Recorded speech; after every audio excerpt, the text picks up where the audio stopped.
camera wasn't watching the building, it was watching me. I noticed the extra camera because it blinked at me once, just a soft red pulse in the dark, like it was acknowledging I existed, and that shouldn't have been possible because I knew exactly how many cameras were on the property and where every single one of them was mounted, or at least I thought I did, and that detail is what keeps replaying in my head now whenever I try to sleep during the day. Because before that moment, my job was simple, boring in a way that felt safe, the kind of boring you grow to appreciate when you work nights, especially in a place like this, a place people pass through without thinking about it. A real town, a real address, nothing abandoned or hidden, just a distribution facility on the outskirts of Aurora, Illinois, sitting between a rail line and a stretch of highway where the traffic thins out after midnight. And I'd been a night security guard there for almost 3 years, long enough to know the rhythm of the building, the way the HVAC kicked on every 47 minutes, the way the loading dock lights hummed louder when it was cold, the way the office smelled faintly of burned coffee and dust no matter how often I cleaned it. And that night started like every other, my shift beginning at 11 p.m., me signing in, nodding at the day supervisor as he grabbed his jacket and complained about his commute, then being alone with the cameras, the monitors, the radio, and my own thoughts, which usually stayed manageable as long as I kept busy, as long as I followed my routine. Because routine is what keeps you grounded when the rest of the world is asleep. And my routine was simple: check the cameras, log the time, do a walking patrol every hour, come back, check the cameras again, maybe listen to an audiobook with one earbud in. Nothing spooky, nothing dramatic, just hours sliding by. Except this time, when I sat down in front of the monitor wall, I saw something that didn't line up, something small enough that I almost missed it. A camera feed labeled C17, showing a narrow hallway with exposed conduit in a gray concrete floor.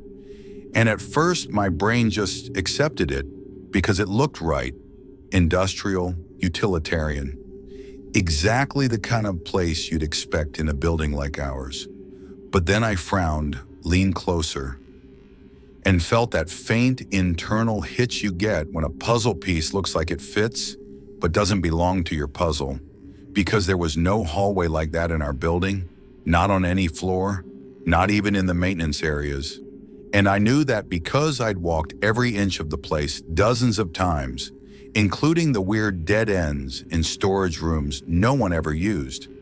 And more importantly, because our camera system only had 16 inputs, labeled C1 through C16, and here on the screen, plain as day, was C17, live, stable, timestamp ticking in the corner, no static, no glitching, just a quiet, empty hallway lit by fluorescent lights that buzzed softly through the speakers. And my first thought was that someone in IT had added a camera without telling me, which annoyed me more than it scared me. Because I hated when things changed without warning, especially at night. So I checked the system info, expecting to see a recent update or a new device listed, but everything looked the same. Same firmware version, same hardware list, same 16 cameras, and yet the feed was there, occupying a space the system insisted was empty. And I told myself it was a labeling error. Maybe C16 was duplicated. Maybe the display software was bugging out. That happens, especially on older systems. So I clicked on C17 to bring it full screen, expecting it to freeze or go black. But it didn't. It sharpened. The image crisp, too crisp, like the camera was newer than the others. The walls clean but scuffed. The floor marked with faint lines like something heavy had been dragged along it repeatedly. And there was a door at the far end, metal, unmarked, closed. And I stared at it longer than I meant to, feeling that subtle pressure build in my chest, The kind you get when something feels off but you don't yet know why. And I laughed quietly to myself, shook my head and said out loud, "Okay, sure." Because talking to yourself is another habit you pick up on night shifts. And I minimize the feed, deciding I deal with it in the morning, make a note for the supervisor, let IT sort it out. But the thing is, once you notice something like that, you can't unsee it. And every time my eyes drifted back to the monitor wall, they landed on that extra feed, like it was pulling focus.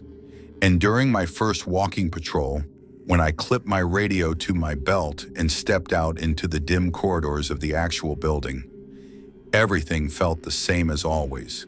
The echo of my footsteps, the distant hum of machinery, the emergency exit signs glowing red, and that should have reassured me. But instead it made the camera feed feel more wrong, because there was no place here that matched what I'd seen, no hidden hallway, no unmarked door. And when I got back to the office and sat down again, I checked the feed, half expecting it to be gone, but it was still there, unchanged, empty, quiet. And that's when I noticed something else, something I'd missed before, the timestamp, which was running about 7 minutes behind the rest of the cameras. Not enough to be obvious at a glance, but enough that once you saw it, you couldn't ignore it. And I remember feeling that prickle at the back of my neck, the one you get when your brain starts asking questions it doesn't have answers for. Like, why would a live feed be out of sync? And out of sync with what, exactly? And I checked the system clock, the server time, even the wall clock above the coffee machine, and they all matched except C17, which lagged stubbornly behind, like it was operating on its own schedule. And I told myself it was just a buffering issue. Network latency, something technical and boring. But then, just after 12:30 a.m., something moved in the frame, and I froze, every muscle locking up, because movement is the one thing you're trained to watch for, the one thing that snaps you out of autopilot. And I leaned forward, heart beating a little faster than it should have, as a shadow slid across the floor of that hallway, slow and deliberate, like someone walking just out of frame. And I waited for them to appear, to step into view, to give me something concrete to think about. An intruder, a lost employee, a raccoon that somehow got inside, anything. But no one came into frame.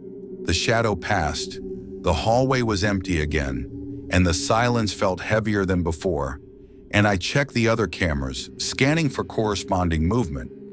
But nothing else showed any activity, no doors opening, no motion alerts, no signs of anyone where they shouldn't be. And I remember thinking very clearly that if this were a movie, this would be the part where the guard ignores the weird thing and pays for it later. And I almost smiled at that, because real life isn't like that. Real life is messy and mundane, and weird things usually have boring explanations. Except I couldn't shake the feeling that the hallway in that feed wasn't just empty, it was waiting. And that feeling got worse when a few minutes later, the door at the end of the hallway creaked open just a few inches, slow enough that I might have missed it if I'd blinked, revealing nothing but darkness beyond. Deeper, thicker darkness than made sense given the fluorescent lights in the hall. And I stood up without realizing it, one hand resting on the desk, my mouth dry, my radio suddenly feeling very small and very useless. And I watched as the door stayed there, open just enough to suggest something could come through. And then, impossibly, the camera angle shifted slightly. Not a pan like our PTZ cameras, but a subtle tilt, as if the camera itself had adjusted to get a better view. And that's when it hit me. The thought I didn't want to have but couldn't stop, that whatever this camera was, wherever it wasn't part of my building. It wasn't following the same rules as the rest of the system. And when the timestamp on C17 ticked over to match the current time exactly, syncing up all at once, like it had been catching up to the present, the door at the end of the hallway swung fully open, and I realized, with a cold certainty that settled deep in my gut, that the hallway on that screen looked a lot like the corridor outside my security office, except cleaner, narrower, and facing the wrong direction. And before I could move, before I could look away, a shape appeared in the doorway, standing just out of the light, close enough that I could see the outline of shoulders, the suggestion of a head, and something about the way it stood told me part one wasn't about watching anymore. It was about being seen. The first thing I noticed was that the reflection in the monitor didn't match the room I was standing in. Just a subtle mismatch, like a mirror hung at the wrong angle, showing too much ceiling and not enough desk, and that alone should have been impossible, because the security office in Aurora, Illinois, had no reflective surfaces behind the monitors, just cinder block walls and a corkboard with outdated notices. And yet when I shifted slightly to my left, the dark shape in the glass lagged behind me by a fraction of a second, as if it needed time to decide what I looked like. And I stood there longer than I meant to, breathing slow, telling myself reflections do weird things when you're tired, when you've been awake too long, when the fluorescent lights flicker just enough to mess with your depth perception. And after a few seconds, it snapped back into place, normal again, boring again, which should have been the end of it, except nothing felt normal after what I'd seen on C17, and I couldn't shake the sense that the building was listening now, like it had leaned in closer, curious about me in return. I forced myself back into routine, because routine was the only thing I trusted. Logging the time, noting possible camera labeling error in the incident report, deliberately vague, the kind of note that didn't invite questions, then sipping my coffee even though it had gone bitter and cold, and telling myself I would finish the shift, drive home, sleep, and laugh about this later, because that's what adults do with strange nights. They turn them into stories that lose their teeth in daylight, and for a while it almost worked.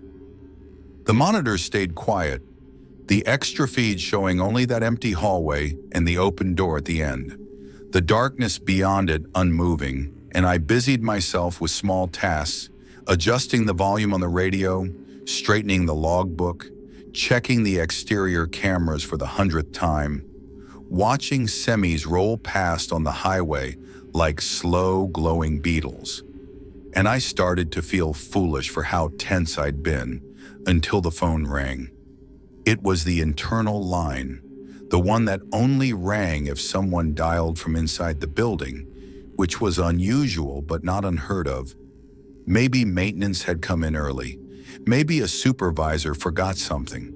So I picked up and gave the standard greeting, my voice steady, professional, and all I heard on the other end was breathing, slow and shallow, like someone trying not to be heard. And I waited, counting the seconds, the way you do when you expect a prank call to end on its own. But it didn't. The breathing stayed, and I asked if anyone was there. And for a moment I thought the line had gone dead, because it was so quiet. Then a voice said my name, not shouted, not whispered, just spoken plainly, like it was confirming a fact. And I felt that cold, sinking feeling again, because I hadn't said my name, and company policy was clear. No one used first names over the internal line, and when I asked who was calling, the line went dead, the dial tone loud in my ear, too loud, and I hung up slowly, staring at the phone like it might ring again. And when it didn't, I checked the call log, expecting to see a source extension. But the display just read unknown, which shouldn't have been possible on an internal system. I stood up then, grabbed my flashlight, and told myself I was doing a patrol, just a normal patrol, because ignoring things never makes them go away. And if there was someone in the building, I needed to know. So I stepped out into the hallway, the familiar one this time, the one I knew, and walked the perimeter, checking doors, listening to the building's quiet language, the distant thrum of the city beyond the walls. And everything looked fine, exactly where it should be, until I reached the corridor outside the security office and realized something was missing. The faint scuff mark on the floor near the fire extinguisher, the one I'd made months ago dragging a chair, was gone. The concrete smooth and unmarked. And I told myself the cleaning crew must have buffed it out, except the cleaning crew didn't come at night. And even if they had, they wouldn't have done it here, not in this out-of-the-way spot.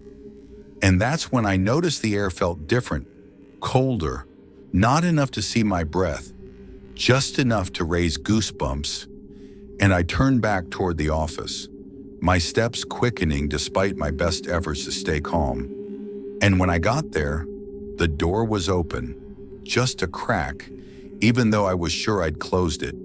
And inside, the monitors glowed softly, all of them, including C-17, which now showed the same hallway I was standing in, from an angle that shouldn't exist, as if the camera were mounted inside the wall itself, watching me from a place that wasn't quite here.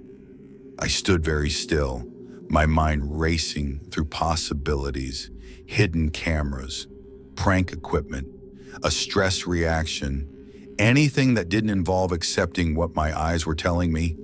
And I raised my radio, thumb hovering over the call button, considering calling it in. But the thought of explaining this to a dispatcher, of hearing my own voice describe an extra camera that knew my name, made my stomach turn. And before I could decide, the radio crackled on its own. A burst of static followed by that same voice, calm, familiar in a way that made my skin crawl, saying, "You're standing in the wrong place." And I looked down at my feet without thinking, at the floor I'd walked 1,000 times, and in the monitor on C-17, the version of me on the screen took a step forward, closer to the camera, while I remained frozen. And that was the moment something inside me shifted, because up until then I could pretend this was all happening to the building, to the system, to the night itself. But seeing myself move without moving made it personal in a way I couldn't explain away. I backed into the office, shut the door, locked it, and sat down hard in the chair, breathing through my nose, counting each inhale, each exhale, the way I'd learned to do during stressful calls. And I told myself I would ride this out, that the sun would come up, that nothing truly bad ever happened in places like this. Not really, and for a while nothing did. The radio stayed silent, the phone didn't ring, the cameras showed only empty spaces, including C-17, which now displayed the hallway with the door at the end closed again, like it had reset itself. And I almost laughed, the tension bleeding out of me in a shaky rush. Because that's what happens when fear has nowhere to go. It turns into relief that feels ridiculous in hindsight. And I checked the time, 3:12 a.m., still hours to go, but manageable. And I settled back into my chair, eyes on the screens, determined not to let them get to me until the system alert chimed, a soft, neutral sound indicating a new device had connected. And I watched numb as the camera list updated, not adding C-18, not jumping ahead, but renaming an existing feed, C-03, the exterior loading dock camera, now labeled with my own last name. And when I clicked on it, the image that filled the screen was not the loading dock, but a small, empty room I'd never seen before, with a single chair in the center, facing the camera, positioned at exactly the height I'd been sitting all night. And the timestamp in the corner matched the current time perfectly. And as I stared at it, The chair scraped softly across the floor, moving back an inch, like someone had just stood up. And I realized with a clarity that left no room for denial that whatever had been watching me wasn't content to stay on the other side of the glass anymore, and that part two ended not with a scream or a chase, but with the quiet understanding that my shift wasn't just being observed, it was being recorded from the inside. The first thing I noticed was that the system clock had stopped blinking, the tiny colon frozen in place between the hours and minutes, and that alone shouldn't have meant anything because clocks glitch, software hangs, cheap hardware fails all the time. But when I checked my phone and saw it showing the same time, down to the minute, and when the wall clock above the coffee machine also matched it exactly, I felt that quiet, spreading numbness you get when coincidence stretches too far to stay comfortable. And I sat there in the security office in Aurora, Illinois, listening to the building breathe around me, telling myself that if time wanted to pause for a second, I could let it, because I was so tired by then that part of me welcomed the idea of the night simply stopping, of not having to make another decision, not having to choose between calling someone and sounding crazy or staying silent and letting whatever this was continue. And I rubbed my eyes, stood up, and did the one thing that had always anchored me during long shifts. I made another cup of coffee, the machine gurgling and hissing in a way that felt aggressively normal, the smell grounding, and for a moment I could almost believe that the chair on the camera, the renamed feed, the voice on the radio, were all stress artifacts layered on top of exhaustion, the kind of hallucinations people warn you about but never really explain. And I carried the mug back to the desk, careful not to look directly at the monitors until I was seated, like delaying eye contact might delay whatever was waiting there. And when I finally looked, everything seemed unchanged. All 16 original cameras where they belonged, plus the extra ones that didn't. The hallway feed still, the small room with the chair now empty and motionless, and I focused on the details I could control, the warmth of the mug in my hands, the steady hum of electricity, my own breathing, because if I let my thoughts spiral, I knew I'd lose what little grip I had left, and I needed that grip, not just to finish the shift, but to leave this place with some version of myself intact. I told myself that whatever this was, it thrived on attention, on reaction, and that if I treated it like a broken system instead of a threat, maybe it would fade back into the background where it belonged. So I started documenting everything, methodical, almost clinical, timestamps, descriptions, camera labels, doing my job the way I'd always done it. And for a while that worked. The act of writing, creating a thin but real barrier between me and the screens. And as I wrote, I remembered why I'd taken this job in the first place. The stability, the quiet, the sense that nothing much ever happened here, that the world's sharp edges were kept at a distance by concrete walls and locked doors. And thinking about that helped me breathe easier, helped me believe that even if something strange had slipped through, it couldn't last, because places like this weren't meant for it.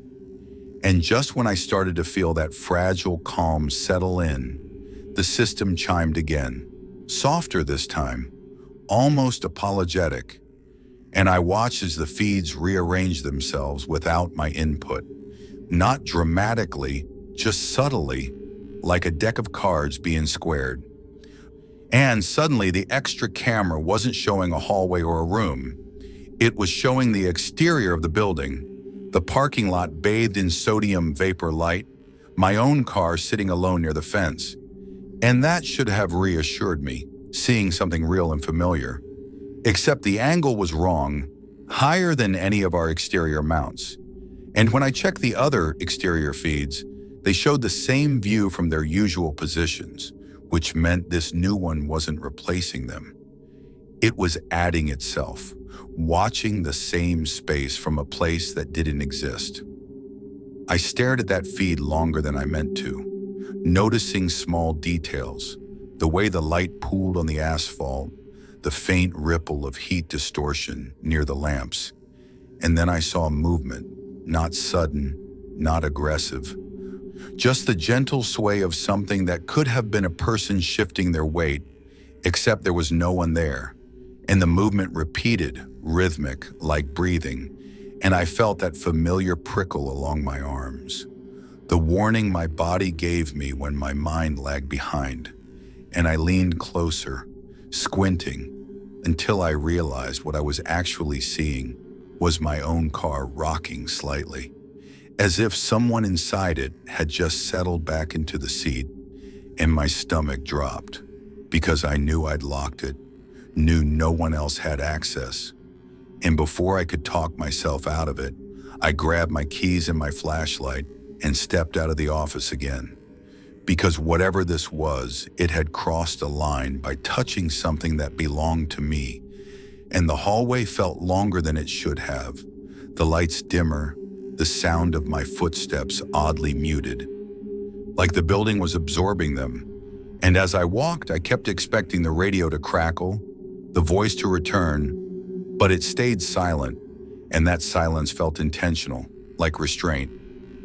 When I reached the exit and stepped into the cool night air, the parking lot was empty, my car still, exactly as it should have been. And I stood there for a long moment, scanning the shadows, listening to the distant rush of the highway, the ordinary sounds of a sleeping town. And I felt foolish again, adrenaline draining away, leaving behind embarrassment and fatigue. And I almost laughed out loud because that's how fear often ends, not with a scream, but with a quiet realization that you've scared yourself. And I walked over to my car anyway, flashlight beam dancing over the windows, the doors, the back seat, finding nothing. And as I turned back toward the building, relief washing over me, I noticed the security office window glowing brighter than before, the monitors casting a pale light that seemed to pulse.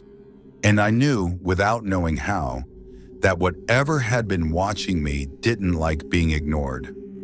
I went back inside, heart rate ticking up again, and found the office unchanged, except for one thing.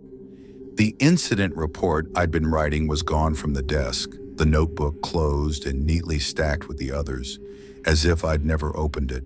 And when I flipped through the pages, every entry from that night was missing, not torn out, not smudged, just never written. And that was the moment I understood that documenting this wasn't protection, it was participation, that by observing and recording, I was feeding a system that didn't care about accuracy or proof, only about presence. And I felt tired in a way that went beyond lack of sleep, a deep, bone-level weariness.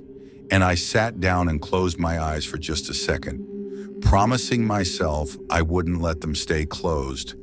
And when I opened them again, the monitors showed something new. Not a hallway, not a room, but the security office itself, from an angle just above the door, looking down at the desk, the chair, the place where I was sitting, except in the feed. The chair was empty, and I felt that familiar creeping cold, because I was very much there. I could feel the vinyl under my legs, the desk edge against my forearms, and yet the camera insisted otherwise. And slowly, deliberately, a figure stepped into frame. My height, my build, moving with the same unconscious habits I had. The slight hitch in the shoulder, the way I favored one leg, and I watched as it sat down, adjusted the chair and leaned forward, hands resting on the desk exactly where mine were. And I realized then that this wasn't about replacing me or harming me. Not in any way I understood. It was about overlap, about occupying the same space from different angles. And that thought didn't come with panic. It came with a strange sense of resignation, like recognizing a pattern you can't break, and I stayed very still, breathing slow, letting the moment stretch. And in that stretched moment, something softened, the tension in my chest easing, because I understood that fighting this, running from it, calling it in, none of that would undo what had already happened. The night had marked me, not violently, not loudly, just enough that I wouldn't forget it.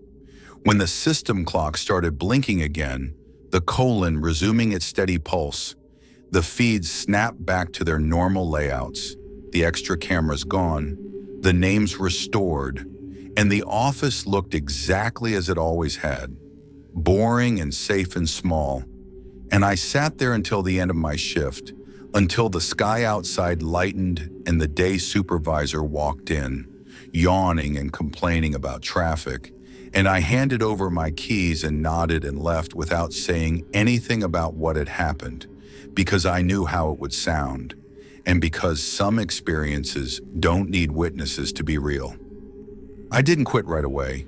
I finished out the week, then the month, the nights settling back into their old patterns. The building quiet again, but something in me had shifted, a subtle misalignment, like a reflection that lags just a little behind.